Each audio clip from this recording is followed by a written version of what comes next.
Could you imagine going out here and telling a pig, say, now look here, Mr. Pig, I'm going to tell you you're wrong.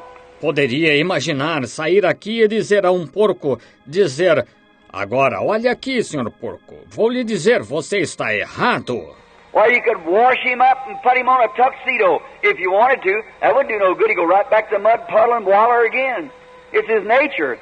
He's a pig to begin with. Ora, você poderia lavá-lo e colocar um smoking nele se quisesse. Isso não adiantaria nada. Ele voltaria direto para a poça de lama e se espojaria novamente.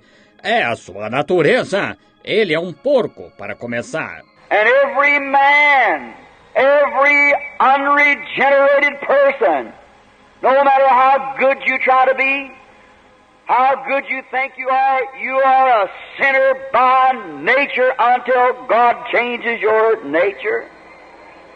Amen. E todo homem, toda pessoa não regenerada, não importa quão bom você tente ser, quão bom pense que é, você é pecador por natureza, até que Deus mude sua natureza. Amém. Now that's right. We don't like to say that. Oh, you say, I wear the best clothes in the neighborhood, I got the best car, I have the best. That doesn't have one thing to do with it.